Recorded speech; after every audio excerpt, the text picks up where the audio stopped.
Kia ora and welcome to the Maxim Institute Book Club. My name is Jeremy. I'll be your host today, and today I have with me Danielle van Dalen, who's a researcher at Maxim Institute, and Joanne Abernethy, who is our interim CEO. So welcome to both of you.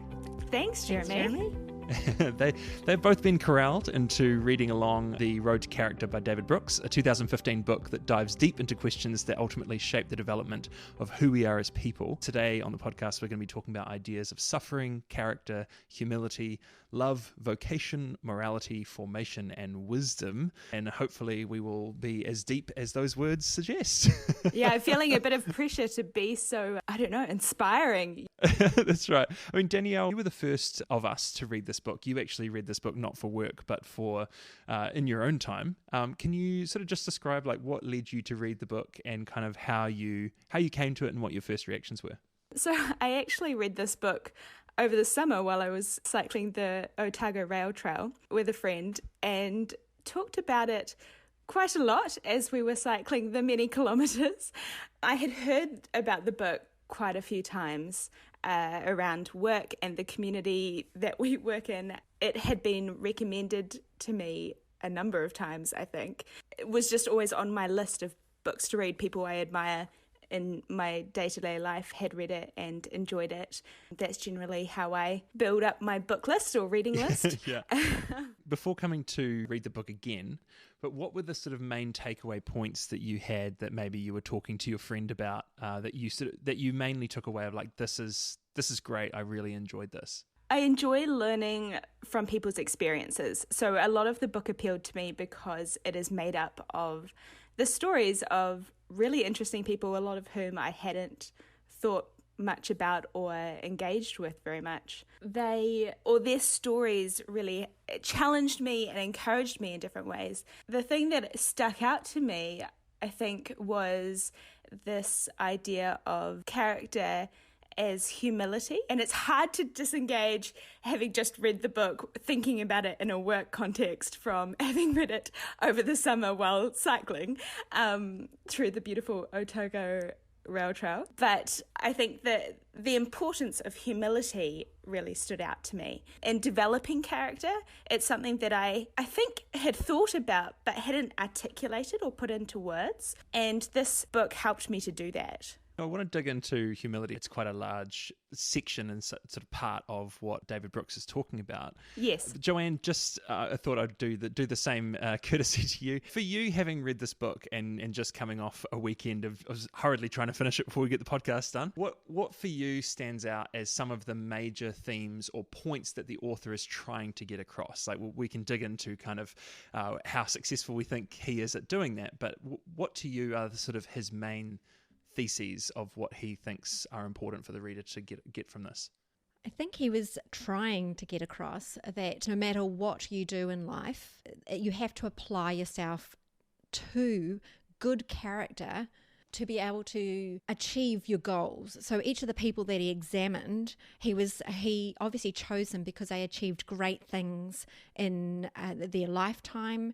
They applied themselves to a goal. And I guess he's trying to say that to be able for any of us to achieve these great things in life, then we need to apply ourselves to not just the goal, but to this inwardness, a way of applying ourselves to the inward person, and that's just as important as the higher goal that we're trying to achieve. I really resonated with that. I think that for me it was quite stunning hearing him talk so openly about the concept of sin and weakness in the human person. For me, the biggest thing I take away from this book is almost a plea from him to take seriously the weakness in ourselves. And I think that it's, he starts out by talking about resume virtues and eulogy virtues, but I think that partly we use the resume virtues, and we can get into the Adam 1, Adam 2 discussion, but we use the resume virtues of the things that we've accomplished to almost distract ourselves from the things that we're dissatisfied with in ourselves. And if you asked anyone and they were willing to be vulnerable with you, I think every person would be able to answer almost immediately, what about yourself are you insecure about? Not, your physicality, but what are the things in your heart? What are the things that you want to do, but you do not do? What are the things that you want to control, but you seem to not be able to control? And I think for most of us, there are immediate answers to that, and yet we hardly ever talk about those things unless it's in the context of a church service or some other kind of religious faith, which still manages to maintain a sort of a vision of the improvable self. And yet we think about ourselves as improvable in the public setting as, I want to learn a language, I want to, get a degree, or I'd love to go back and study this, or I'd love to, do yoga every day, or improve my physicality or my mental health in some way. But actually improving my moral fiber, making myself a morally better person, a more virtuous person, it's kind of got this reputation of being a nerdy kind of like, oh man, you must hate yourself. But there's something really releasing in actually someone naming on a page, look, we're all horrendously broken in some way. We've actually all got these weaknesses that are moral failings, and we ignore them at our peril. It's something that I'm keen to dig into. So do either of you have any thoughts on kind of how he sort of outlines that, and whether or not he does so in a way that makes sense outside of his own personal or anyone's personal faith? Yeah, it was something that really stood out to me. And when I talk about things or areas of the book that both challenged and encouraged me, this was a major area. It's really encouraging right at the end of the book, spoiler alert, to hear him talking about stumblers and the idea that actually all of us stumble all of the time, and that's okay.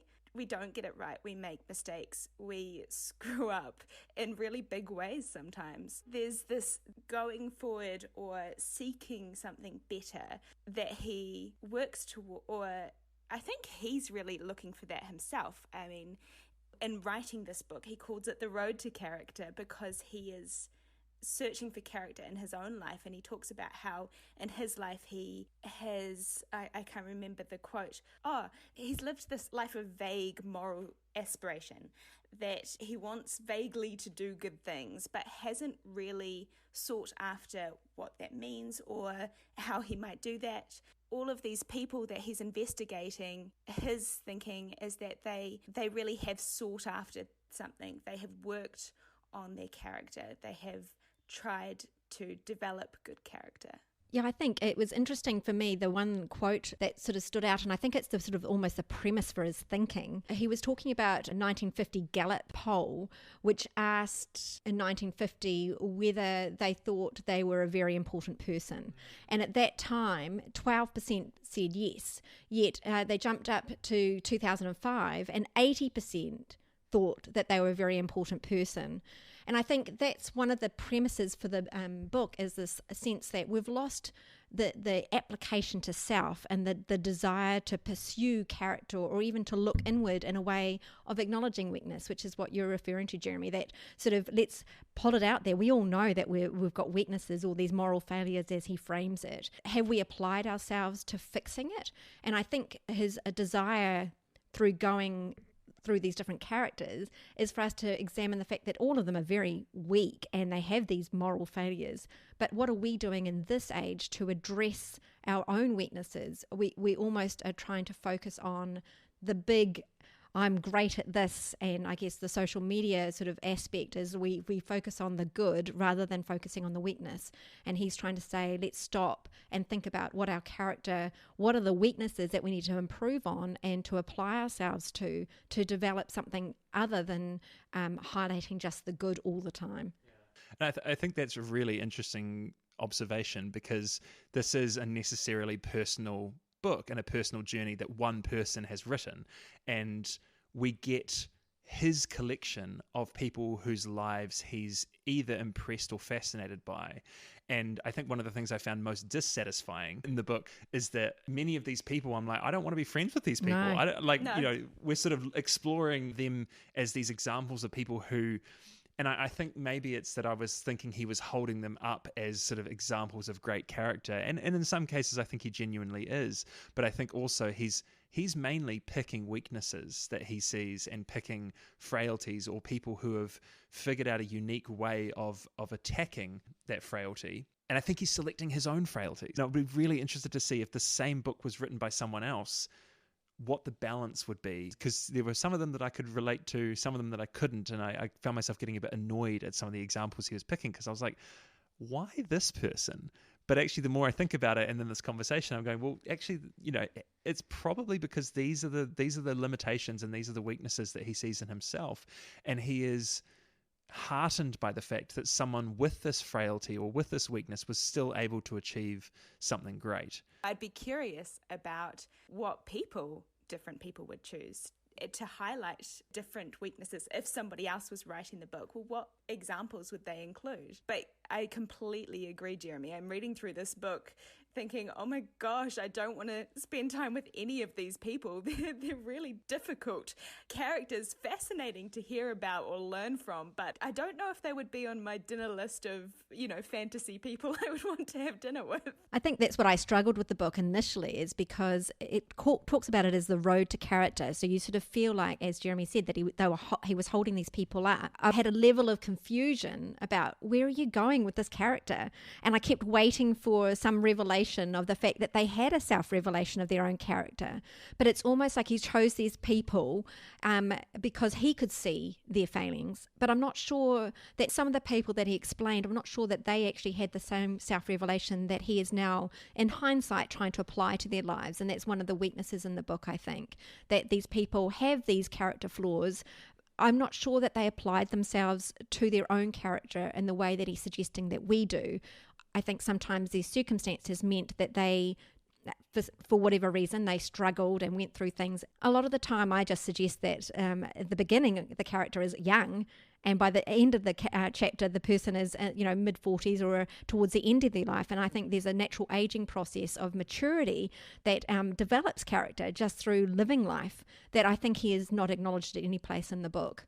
Yeah, I mean, I that was a similar reflection that I had as well. And one of the things that I have noticed about myself now that I'm much older and wiser than I was in my mid-30s. So wise. But having had some fairly big disappointments in my sort of earlier years in my 20s, and also having to confront some of my biggest failings and flaws, and having to basically become very small again and kind of almost start from the beginning in my own life, I found myself, when I meet people, I can almost detect when someone has had a great disappointment or a similar moment where they've had to face themselves and face the, and not saying that I'm, the final evolved Pokemon of myself, but it's really interesting to me when I can almost sense about someone that they have a sort of an underlying.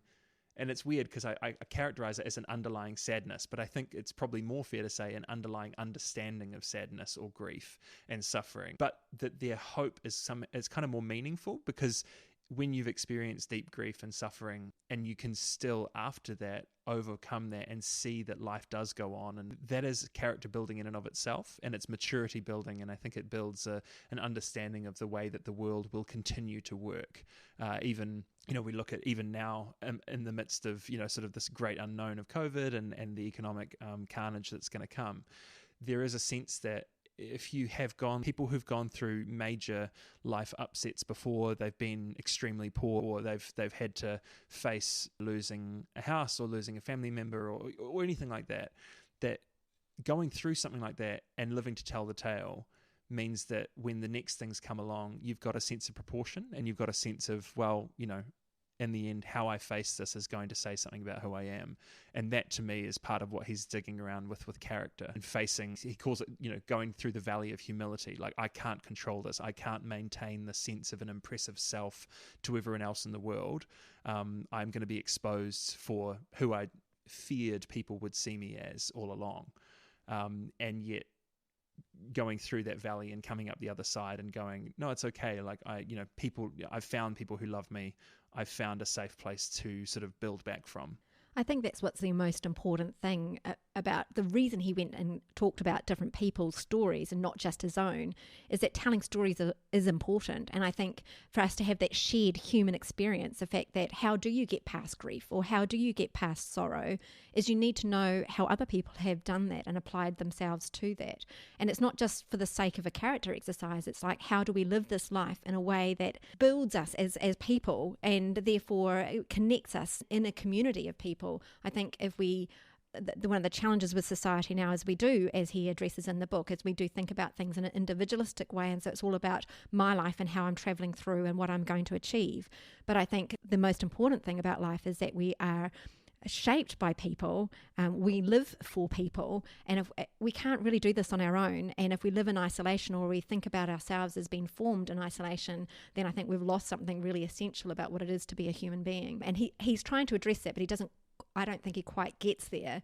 But each of these people are formed by the people they're in relationship with. That's what actually helps form their character. And that's what we look to, is we look for examples of other people. It's like, well, how did they survive? How have they traveled through life? How do then I can apply that to myself? Or who are the people that are speaking into my life to help me develop? I think it's more than just the people as well. It's the institutions he talks about a bit that are around us that shape and form us and help us develop character. So George Marshall, for example, he talks about the US Army and the role that played for him. Institutions is something that we don't really talk about today. We're more likely to talk about the impact other people have on us in developing character than we are to talk about the impact of the institutions, of the schools and the government and the communities around us, the churches or whatever communities you're a part of, the impact that they will have. That's something that I was reflecting on quite a lot in the Big Me chapter, talking about the idea of the fact that we've kind of reduced our search for meaning and truth down to the big self, the sort of one true self that he talks about. And I thought that was a really incredible articulation of something that is so true. I mean, I talk a lot with friends about messaging in Disney movies because I just love Disney movies. But, you get into the 90s, 1989, The Little Mermaid, whereas in the early years of Disney, you have characters that are the traditional character going on an adventure, and they are helped along the way by other people, and usually you have a sort of mystical or magical force that comes in, like the fairy godmother in Cinderella or whatever, who helps that character along the journey of where they should be going. And then you've got in the 90s, you've got basically all the movies that were feeding into my generation. Little Mermaid, I've got this inner desire that's completely isolated from anyone else who's underwater. I want to be, with this prince above the water. I'm 15 years old, by the way.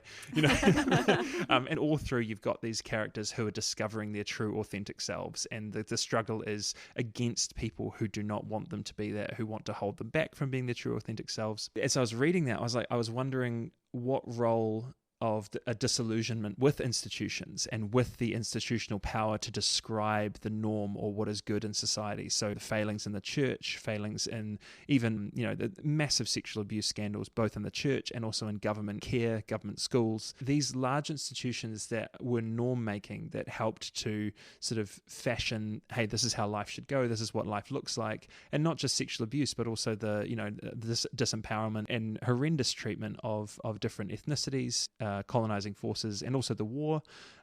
All these are reasons why institutions got a bad rap, because of the massive power of an institution, because an institution has power over so many people's lives and authority vested in people. If people who are broken are atop institutions, they can do massive damage to people's lives. But the reverse of that, which I think we've almost forgotten, is that because of that power, if institutions are good and they are run well, then they actually can do incredible good in many people's lives. And I think that the sort of reduction, because of our lack of trust in that institutional authority, the fact that it can be wielded wrongly, has meant that we've sort of reduced everything to, well, I can only trust myself and maybe the people that I choose to trust as well.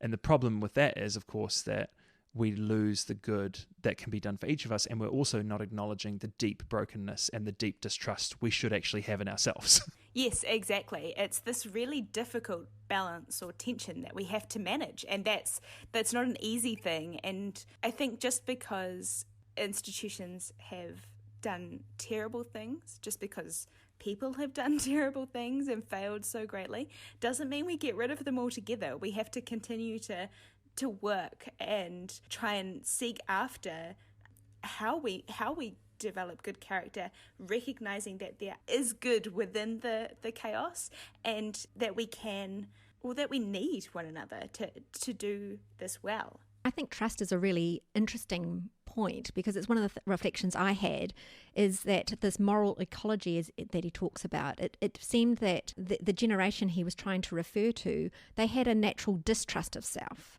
And I think the generation that we're in now is that we trust ourselves possibly more than we should, which is why I think he thinks that humility is the most essential ingredient. I'm not sure I agree with him. I was reflecting about humility quite a lot through reading this, because he does have the code of humility at the end. I'm like, is it a code of humility that's the most important? I'm not quite sure. But I think what he's addressing is the fact that in the past, people had this framework of even understanding that they in and of themselves were not enough, or there was something that they needed from other people, or as you say, institutions. But I think we've lost that in the generation that we're in. We think that we can do it all, and actually if we stripped it all back and there was just a lot fewer of us, then I could probably still achieve everything I need to achieve. We've lost that interdependence, which I think is a real key ingredient to life. A few years ago, I was at a conference and there was a guy at the front and he was sort of talking about great leadership. And he was saying, he had, I think, 7 characteristics or 6 or 7 characteristics up on a big board. And he was saying, which out of these characteristics, is the most essential thing for a great leader? And I remember some of them, they were like intelligence, charisma, authenticity, and all that sort of stuff. And he said, have a talk amongst yourselves. And then he was like, authenticity as a leader is the most important thing we can ask from our leaders. And I was like, what? And I actually I almost just wanted to step up and stand up and go, no, someone can be authentically wrong. Someone can actually. There have been plenty of examples just in the 20th century of people who very firmly believed in the rightness of their cause and in the rightness of what they were doing and did horrendous evil. So authenticity is actually nothing without a mediating influence of formation. And one of the things that I think that I missed from his description of character was, as we've sort of touched on, was this idea of a formation that goes on to actually, because part of what's required for this humility and introspection is conscience. But conscience is formed. It doesn't just arise and bubble up from within us. There are things that form our conscience to tell us what is right and what is wrong. And I think that one of the difficulties that Brooks has, he's speaking to a public audience, and he, I think, is coming from a Christian faith. Jewish, I understand. Oh, Jewish faith, right. He's very clearly not wanting to make, you all have to be Jewish if you're going to follow the road to character. He's trying to say what is good for all of us, because there has to be, if we're going to live in a pluralistic society that's not a theocracy, we have to have sort of things we can all agree on that will be helpful. And I think that one of the things that he hasn't necessarily done as much, it is in some of the stories, but talked about the formation and how we form our conscience so that we can actually know what our weaknesses are. Because I think that some of the studies that are talked about in the Big Me chapter, college students, it seemed that over time they had lost the ability to detect what is good and to detect what is actually helpful, not just for other people, but even for themselves. That's really interesting. I do think it's the thing that he's missing is about what I was looking for is, or how do you develop character? I think he's a little bit oblique about it, and he's got this humility code at the end, which I think we can simplify it a little bit more than that. There is a sense where what I liked is he talked about we have to be self-reflective, and I think that's really important to even cultivate humility. Is like, well, re-examining how we're talking to other people, re-examining how I think we've lost that sort of reflection, that self-reflection, and looking inward not for the sense of just self-improvement, but actually, where do I want to go, and what are the skills or the character sets that I need to achieve some of those goals, or to have a good life even, I guess. Yeah, I think there was a set of questions at the end which I really liked, actually. He talked about that we have to have morality that has been replaced by utility, but what we should be thinking is, what should I orientate my life towards? Who am I, and what is my nature? So that's that reflection inward. How do I mold my nature to make it gradually better day by day? Well, I think it's a really great question. I don't think we really ask those questions, but that's sort of the pathway to character right there, is asking the question, well, what is it about my nature? I think character, there's a part of character which is innate. Some of us have a better leg to stand on when we're born than others, but we develop it over time. And I think that takes discipline, and it takes a thought, and it takes reflection. And I think that question is really important. Like, how can I mold my nature to make it better day by day? So, I mean, that's a starting position of humility, I guess, which he's trying to get at, is we start with something going, well, it's not complete right now. I'm not a completed person. I need to get somewhere else. And then reflecting about what is that place that I want to head towards, then what do I need to achieve within myself or to correct within myself to achieve that? And I think that's a development of character, is thinking about those things, being reflective in a way that is meaningful, I guess, which I think, there's a lot of mindfulness and a mindfulness culture right now, but that mindfulness is all about creating sort of an inner peace, it seems to be, but not really about reflecting on the things that, okay, what is a weakness that I should address and how can I address that, and asking those questions, which I think is important. The point of telling the story of the conference was actually that the thing that leapt up within me when he said authenticity was that I was like, no, none of those, I would say, are innate good for any leader. Actually having a super charismatic leader who's wrong or doesn't know how to make good decisions is actually also a terrible thing, because people get blinded by charisma. But the thing that leapt up with me, I was like, wisdom. You could never go wrong with a leader who had wisdom. Wisdom is something that is always good. Too much preponderance on wisdom can make you act slowly, or, that sort of thing. But it was interesting to me. I kept looking for wisdom in this book. I kept on looking to him to kind of go to an understanding or the need for wisdom. And I think that there were a lot of times where he was sort of putting up there's this self-mastery, and then there's kind of the passion of love, so he has these two different characters who are, one is this incredibly contained, emotionless person who manages to achieve incredible things, General Marshall, and is it Marshall? And no one even he didn't even talk in a casual way with most of the people who he considered to be friends. And then there's other characters that he admires for their passion and the fact that they followed their dreams regardless of what other people thought. And I think that one of the things that frustrates me about that is that obviously it's the extremes, right? Yes. And so part of the road to character that I'm seeing from across the book is the ability to bring balance to the extremes that are sometimes necessary in life. That we need to have mastery of self. We need to have self-control, but we also want to be like Ida Eisenhower and be able to have fun and joy and be a mother who is laughing with her children. But the idea is wisdom is the knowledge, the self-knowledge of when to be joyful and when to be serious, and how to mediate those different parts of our character. And I think that wisdom as a central idea is something that, I wanted to see more of. And when he talks about the whole self-acceptance thing, I think that part of, again, wisdom is the thing that takes the crooked timber school of thought, which is the idea that essentially, if you're building a house and you want a floor joist that is straight and true, you're going to have to cut down a tree, and the tree is probably going to be crooked. It's not going to be completely straight. So you're going to have to shave a whole bunch off of one side of the log you're using, and shave a little bit off the other side to try and turn a sort of crooked branch into a straight plank. And the idea behind this crooked school is that we recognize that in ourselves we have elements that need to be shaved off in order to be fully useful and in order to sort of run a straight line. But also that within us there is also something that we need to accept and that is good and is wonderful. And so I think wisdom is understanding that sense of crooked timber, useful but needs to be shaved off in order to be fully useful for what we are intended to do. And that's something that takes time, as Joanne was saying earlier. It's not something that happens overnight. It's something that we develop with age. And I know that you struggled to see that, Joanne, or felt like he didn't really articulate that explicitly, which I guess he didn't. But I think because I found that quite clear because he was looking at extended periods of people's lives. He wasn't just looking at the beginning or just looking at the end and saying, here's a complete person. He explained that this was, or outlined that this was a whole life journey, and even right at the end of their lives, these are people who are still shaving that crooked timber. They're not getting it all done overnight. I think that's the thing I didn't see, is that he didn't say it explicitly. Chapters like when he talked about George Eliot, I think the thing that I found frustrating about that is I felt like he was attributing to George Eliot that at the end of her life it was love and application to love that formed a character within her that I think he's overstating it. For me, he was stating the character flaws. She was a teenager. She was pursuing every man. She was looking for love.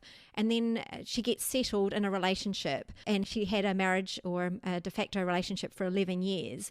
And at the end of the time frame that he's talking about, she was mid to late 40s. And he attributed that she had great character at the end because of this love relationship. But I think it was just age. I just don't see that he didn't acknowledge the fact that actually over time you can mellow, and the fickleness of youth in some respects, he overstated and he understated the fact that she'd matured naturally. Yes, she was in a relationship that was love, but he basically said that it was because of an application towards this love that built her character. And I don't see that in the character that he portrayed. But isn't that what she developed, that developing over a lifetime or over those 40 years, isn't that mellowing part of her developing character? I think her approach to that later love is her recognizing that she needed to be seeking different things in that love. She was letting go of some of the things that she sought in men early on. I'm not sure, to be honest. I think the thing that rankles about that particular example, though, is the reason that she let go was because she just failed because too many men found her ugly. It wasn't a realization of like, oh, the things I've been chasing, it wasn't necessarily like, I think he's sort of applying like, oh, she learned, but it could have just been that she just, she was actually in love with this other guy, and then it was just like, oh no, we can't be together, I'm married. And so then she sort of fell into the arms of another guy who was willing to sort of go outside of his marriage with her. And so it's just like, I don't know, that particular chapter for me, I have to say I did send some rather like angry texts about, because I was just like, this is ridiculous. Yeah, no, I do agree. That was the hardest one to stomach. I think it's disappointing because I think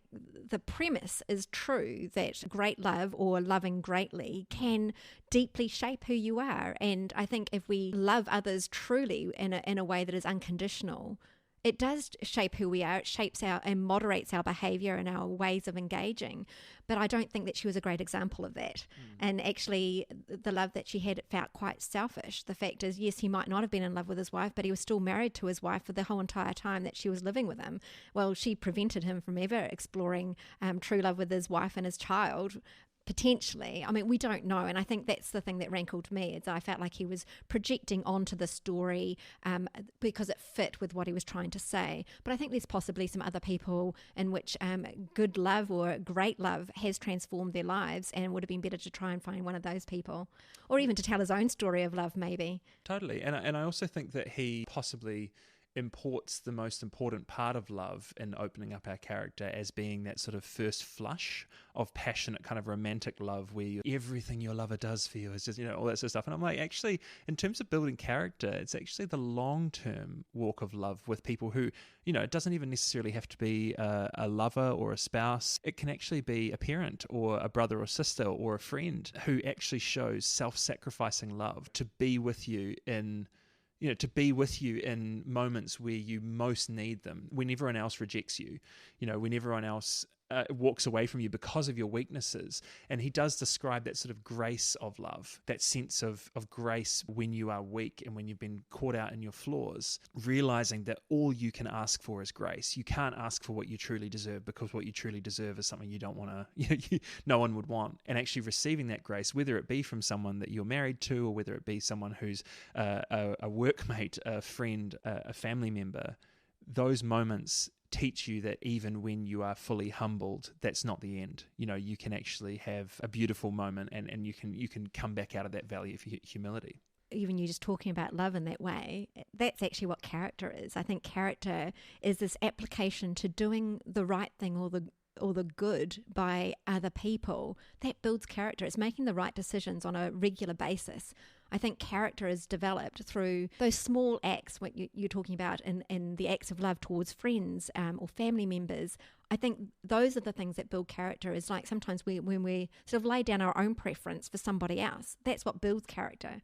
So this road to character is actually a development of moving forward by these small acts, these small decisions. it comes through to one of the bigger points that I had thought of while reading it, is that the role of community in people's lives, the role of relationship, not just interpersonal relationship, but the role of relationship with a wider community, is kind of ignored. I think it's quite ironic almost that he talks about the big me and then focuses on individuals and really focuses on almost his admiration for them as a person who's achieved a great thing or has stood out for some reason in terms of their Adam 1, their resume virtues, the fact that, that he's included presidents and generals who managed to bring America through really hard times or who were admired greatly for the things that they achieved. And I know that there's something in just shifting in between individuals who had no interrelationship with one another. In fact, one of the things I enjoyed most was the description of Rustin and Randolph and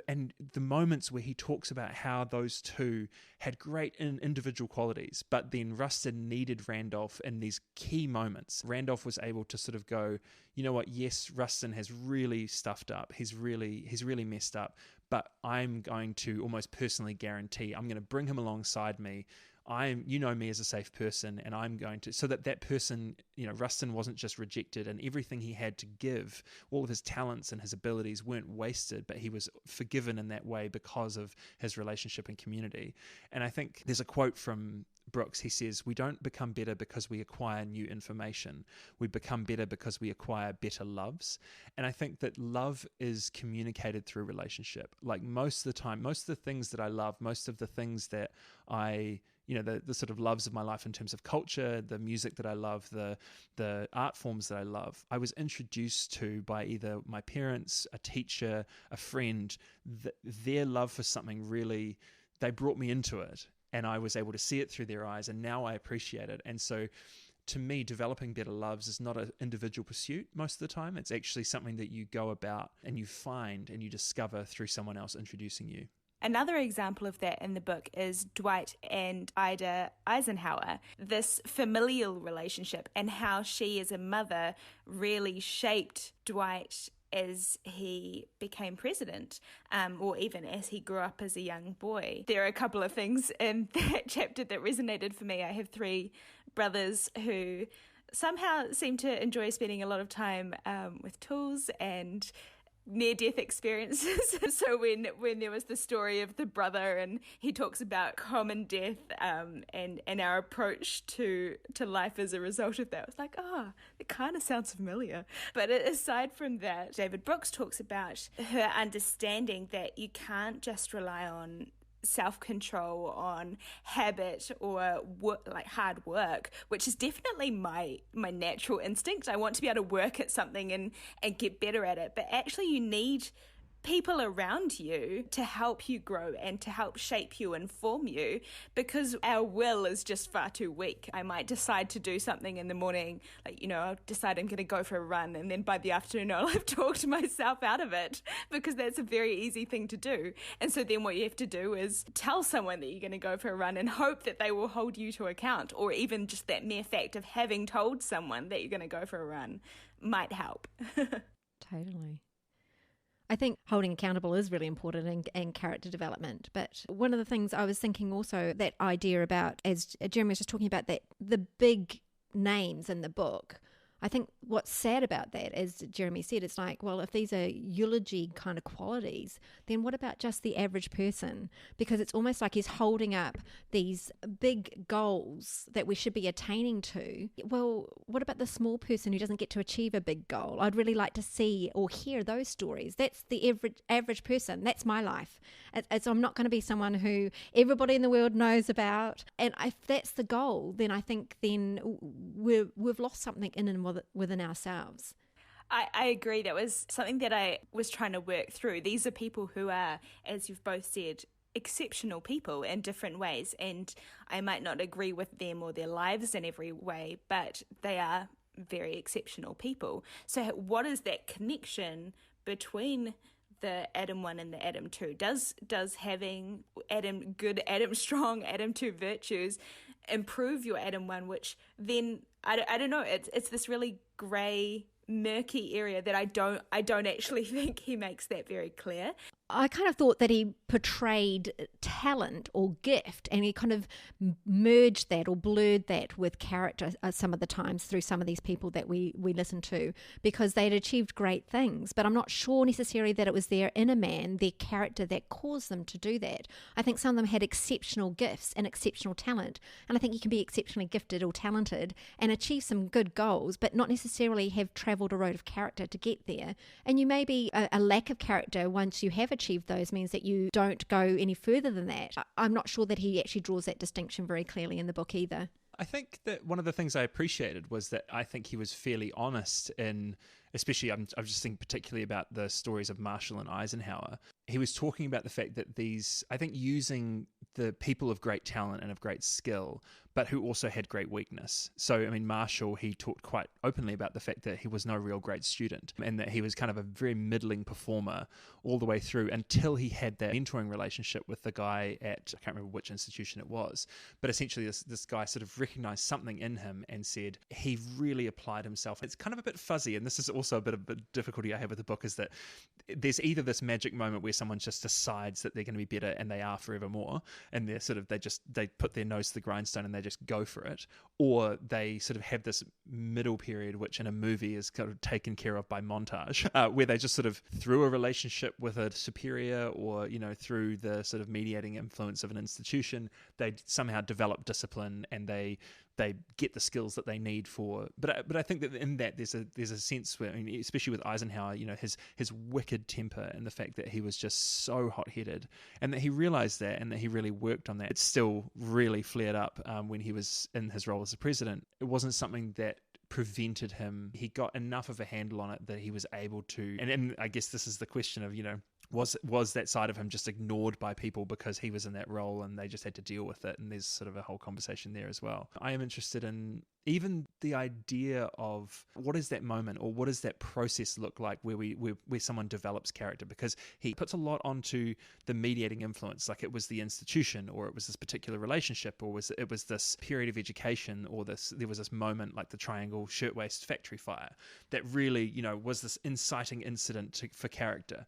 And one of the things that I think in our culture that's a problem, and one of the reasons why the big me has taken hold so much, and we sort of talked about the fact that we expect things to happen instantaneously. Things of value should come to us either just by virtue of who we are, or we should have some kind of transformative moment where everything has changed. And that's borne out in lots of our kids' movies, like just the number of movies where there's a character who has there's a character, I think it's called Zoom, where a snail wants to be the fastest race car or something like that. And you're like, you're a snail, you're never going to be faster than, but then there's this magical technology moment where all through the movie, he's been dreaming of being faster than anyone else. And everyone's like, no, you're a snail, you can't do that. And then he gets this technology, Turbo, the movie's called Turbo, and suddenly at the end of the movie, he doesn't actually have to work or change anything about himself. He just there's this magical change. And I think there's a sense of where the medium is the message in the way that we understand and have our understanding of character change given to us. It used to be that young people would read books, young people who could read and were fortunate enough to be educated, but they would read novels. They would read sort of very long works of fiction, which would track over the course of a person's life. And even in the way that they read them, they would have to read them over multiple days. And you'd get a sense of time passing and a character falling and getting up and all that sort of stuff. And now we don't, books don't have as much place in telling us the cultural stories that we have. We listen to songs, we particularly watch movies. And in a movie, there's about an hour and a half, and you don't get the chance to be able to communicate the long, sometimes very drudgery of building character and of falling and getting back up and failing and trying again. And I feel like part of the medium is the message, is that we just, in the way our imaginations are designed by what we consume, we don't really have a category for suffering for a long time, and that being a good thing possibly and leading to good results in our life. It doesn't even have to be suffering, I don't think. I think it's just a passage of time and just the steady plod of life. And I think when you're talking about society, it's my reflection, especially in this COVID period, and reflecting back to the Great Depression and then thinking about my grandparents' lives, and just the fact that everything is so instantaneous. We have microwaves, we have instant food, we have takeaways, and our dependence on all these instant. That's really shaped and formed, as you say, our imagination. Whereas I think like my grandparents' imagination, I remember, going to visit her and she'd be darning socks if they had holes in them where we'd just throw them away. And I think all of that helps shape the way that we think about life, and we want this instant change. As you say, we're seeing it reflected in movies and things like that. But this is the problem, is because character does take time, and I think it's a slow application of doing the right thing, asking the right questions. It's been deliberate, it's been measured. That's what builds character, and I think that's a really interesting reflection. Also, just wanted to go back to Perkins. You're talking about the fire and those moments with Perkins. I found that a really interesting chapter. And one of the things I reflected on is that he talked about the character towards sort of the end of her life. But I really found it fascinating that she went undercover to expose pimps. She did that, like she went into the slave labour trade. She went into these places, and it said that she exposed 111 of these places. So she went into these 111 different places to expose them, because of the people that were down and out couldn't do it for themselves. Well, that took a lot of character. I can't even imagine myself doing that, even in this modern age. I don't sure that too much has changed when it comes to slave labour and prostitution. And yet that would have taken grit, determination, focus, fortitude. A woman in that place, she went in undercover, exposed them, brought justice. Like, she had a lot of grit and determination at the front end of her life. There wasn't a question there, like what built it to the point that she could do that even before she got to the golden years of her life in some respects. Frances Perkins was fascinating to me, and I think the idea that was in her schooling, I just wrote down that Perkins' schooling stories reflected a societal attitude that says life is hard, we must be harder in order to succeed. And I was like, man, that message that life is inherently hard, that regardless of what you might do, regardless of how successful you are, you still are going to suffer in some way. Things are not going to be convenient. You're still probably going to have to cut your own firewood and, fix your own stuff, because who's going to come and do it for you? And we have the reverse of that. And we've softened a lot in response to a life that has become more and more convenient as consumer goods have basically sought to seek out our kind of areas of inconvenience and find a solution to those so that we can buy them and someone can make money, which, is great. There's a lot of good there. But it means that it's easy for us to imagine that difficulty and suffering is a sign that something has gone wrong, or that something, suffering is a sign that inherently something is bad and we need to get away from it as soon as possible. And I think life is hard. She was prepared to work hard to the point that she was prepared to dress like a matronly old lady to do her work when she was actually still quite young, so that in a man's world she would still be respected. That's a huge deal. My other thought, reading through this chapter and then listening to this conversation, the area that we haven't really touched on is vocation, and that's a really big part of this chapter with Perkins. I think it's something that we talk about a lot in society today, at least my generation. That's something that we discuss. People think, oh, well, I've got to have the perfect job. I've got to be having a lot of fun. We've talked about it a little bit in the office, particularly as a result of Flint and Steel, just quiet plug there. Our version of vocation being all of life. It's not just work. But I don't know if I like what Brooks is saying about vocation here, and that you have to have a really defined or organized version of vocation to be developing good character. I think surely a normal person who hasn't had the light on moment, this is my vocation, can still be developing good character. And I say this having had an experience of, actually, I think I am living out a bit of a vocation. But I've had conversations with friends who are struggling to figure that out, but I see in their lives that they really are developing good character. And so I'm just curious about your thoughts on that, I guess. It's number 13 on the humility code, which is no good life is possible unless it's organized around a vocation. And I have, I've written a whole article about my thoughts about vocation, which you can put in the show notes. But I think that his view on vocation is very similar to Augustine's view, which is that essentially, I think he even states it outright, which is that, your vocation is where your great love meets the world's greatest need, sort of thing, like that sort of thing of like, what are you uniquely talented or or given to do? What do you love? What's pouring out of your heart? Where do you see a great need in the world? And I just resist that. I really fundamentally resist the idea that vocation has to be something that is like this moment of true self, this moment where you kind of go, aha, this is who I am, this is what I'm meant to be doing. And I think that's really false. And I think that one of the reasons why so many people are so unhappy and so feel that their lives are devoid of meaning, feel that their lives are devoid of purpose. I mean, one of them is I think that there is a sense that, we have less of an understanding of the spiritual, the faith, the sort of the outside realm of our lives. That sort of previous generations, there was a real institutional sense of faith that if you were born in a particular country, you belonged to this particular religion. And so, there was this sense that, there were spiritual guides or leaders or pastors or reverends that could tell you what your life was for, the meaning of your life, who created you, all that sort of stuff. And now we've made faith much more of a personal thing. That's more of a journey where people have to kind of go, I believe this or I don't. And there's sort of more of a choice around that. But I also think that we have a real crisis of meaning because people are told that they have to invent the meaning of their lives, that they are the ones who are entrusted with this task of going, what are you authentically for? And I'm like, you're authentically for being a good. For me, I'm a good, one of my roles is to be a good son. And the fact that I didn't send my mother any flowers for Mother's Day is a sign that I'm not doing that very well. I'm meant to be a good son. I've got a wife. I'm meant to be a good husband. And part of my vocation is being that good husband and figuring out how I can be a better one. And I've got a daughter. Part of my vocation is to be a good father. And part of that is to have a job that allows me to provide for my daughter, to give her good things and to make sure that she can be safe and alive. And that's a beautiful and huge vocation of life. Talking to Kieran, who's one of our colleagues, who's been doing a bunch of work around character skills, is he's been talking about, the fact that parents are the first educators. Parents are the ones who actually, there's this quote that a particular education researcher has said that the best schools and the best teachers do what the best parents do.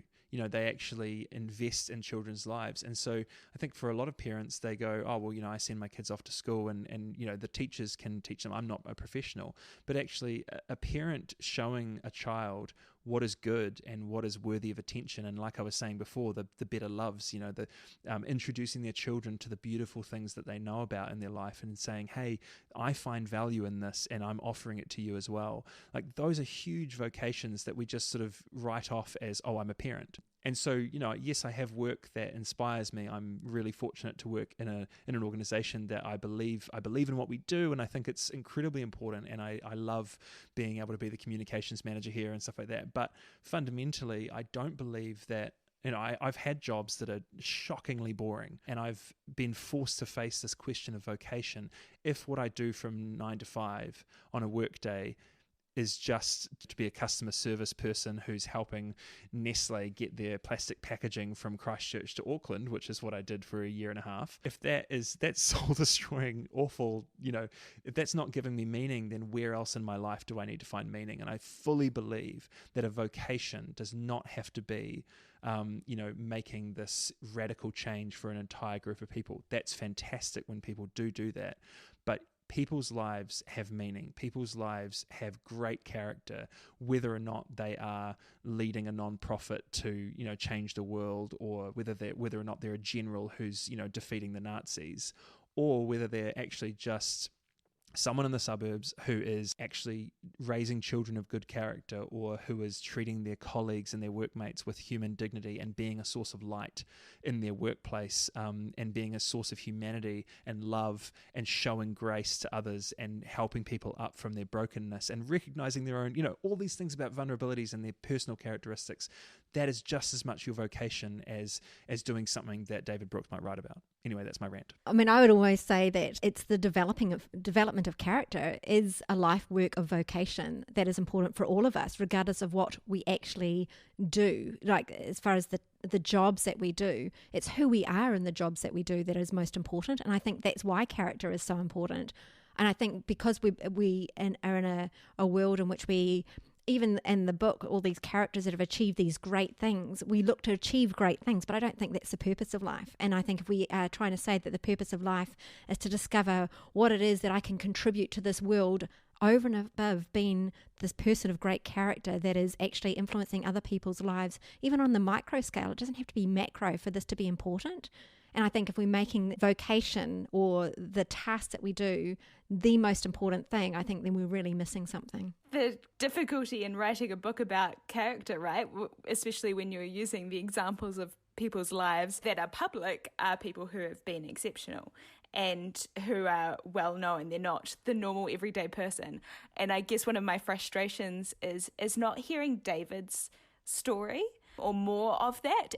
I was expecting the whole time for the last chapter to be the story of David Brooks's road to character. And I think that would have been... And his own personal character development. Yes, exactly. Yeah. I think that would have been a beautiful way to hear the story of a normal person, although he is a best-selling author and New York Times columnist, so I don't know how normal you can call that. But I think that's what I was looking for too. I was looking for a story of the ordinary someone who had achieved ordinary things, but in a great way because of their great character.